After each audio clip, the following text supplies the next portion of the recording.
ওই দেখা যায় তাল গাওয়াজ ওই আমাদের গাওয়া ওই কানেতে বাস করে কানা বগির সাওয়া ওই দেখা যায় তাল গাওয়াজ ওই আমাদের গাওয়া ওই কানেতে বাস করে কানা বগির সাওয়া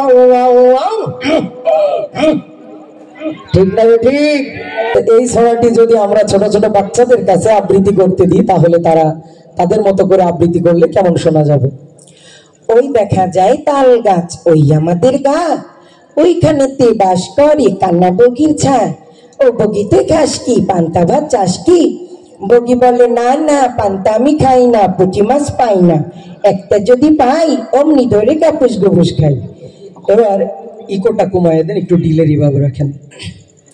এই কবিতাটি যদি আমাদের দেশে যারা কারি সাহেব হুজুর যারা আছেন অনেক চমৎকার করে তেলাওয়াত করেন, আমরা তাদের কাছে যদি আবৃত্তি করতে দিই তারা তাদের মতো বললে এটা কেমন ভাবে বলবে? ওই দেখা যায় তাল গাছ ওই আমাদের গা ওই কানেতে বাস করে কানা বগির ছা মারহাবা হবে না? ইকো কমান্ড ডিলেরি ভাব রাখেন। এই যে ইকোটা আসতেছে যেটা ইকোটা একটু কমায় দেন। এবার এই কবিতাটি যদি আমাদের দেশের যারা ওয়াইজিন বক্তা যারা আছে তাদের কাছে যদি আমরা আবৃত্তি করতে দিই তারা তাদের মতো বললে কেমন শোনা যাবে?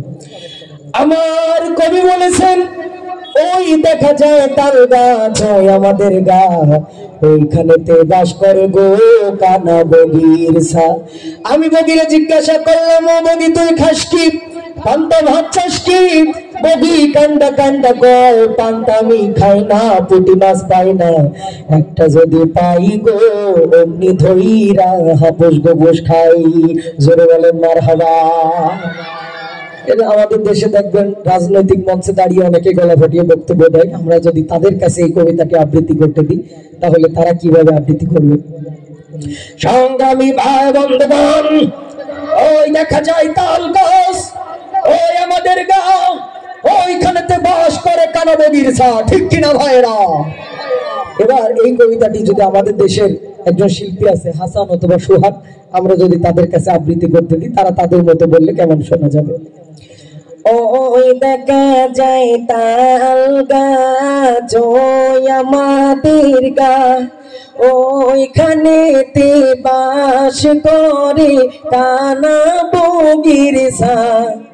এবার এই কবিতাটি আমরা পাঠিয়ে যদি দিই আমাদের সেই হারিয়ে যাওয়া পালিয়ে যাওয়া কাউয়া কাকুর কাছে যদি আবৃত্তি করতে দিই, তিনি আবৃত্তি করলে কিভাবে আবৃত্তি করতেন? প্রথমে তিনি বলতেন রোড ঘাট ফেটে গেছে এটা আমি দেখিনি চোখে, তারপরেও বলবো আমাকে কেউ ফাটা কেষ্ট বলবেন না। কবিতা কি একটি শোনাবো? ওই দেখা যায় তাল গাছ ওই আমাদের গা ওইখানেতে বাস করে কানা বগির ছা। এ নিয়ে রাজনীতি করার কিছু নেই। এবার এই কবিতাটি যদি আমাদের বিরোধী দলের নেত্রী বর্তমান বিএনপি চেয়ারপারসন বেগম খালেদা জিয়া ম্যাডামের কাছে যদি আমরা বলি ম্যাডাম আপনি একটু আবৃত্তি করেন কবিতাটি আপনার মতো, তিনি কিভাবে আবৃত্তি করতেন? বিসমিল্লাহির রহমানির রহিম। প্রিয় দেশবাসী আসসালামু আলাইকুম। ওই দেখা যায় তাল গাছ ওই আমাদের গা ওইখানেতে বাস করে কানা বগির ছা। আমরা বলে দিতে চাই ও বগি তুই খাস কি পান্তা ভাত চাস কি? বগি বলে ইনশাল্লাহ পান্তা আমি খাই না পুঁটি মাছ পাই না একটা যদি পাই অমনি ধরে কাপুস গুপুস খাই। ঠিক কিনা ভাইরা? এবার এই কবিতাটি আমাদের দেশে দেখবেন কিছু মুরব্বী আছে যাদের 32টা দাঁতের ভিতরে 36টাই ঝরে বেরিয়ে গেছে। এরকম মুরব্বীদের কাছে যদি আবৃত্তি করতে দিই তারা আবৃত্তি করলে কিভাবে বলতো? কে আর বলবো বাবু ওই দেখা যায় তাল গাছ ওই আমাদের গা ওইখানে যে বাস করে বাবু কানা বগিসা। আমি বললাম ও বগি তুই খাস কি, পান্তা ভাত খাস কি? বগি কয় পান্তা আমি খাই না, পুঁটি মাছ পাই না, ওই একটা যদি পাই অমনি ধরে কাপুস গুপুস খাই। এবার এই কবিতাটি যদি আমরা, আমাদের দেশে নারী ও পুরুষের মাঝে একটা জাত আছে, নাম কি? আপনাদের ভিতরে আছে নাকি দু একজন? না, আমিও বিশ্বাস করি এখানে নাই। তাদের কাছে যদি আমরা আবৃত্তি করতে দিই কবিতাটি, তাহলে তারা কিভাবে তাদের ভঙ্গিতে বলতো?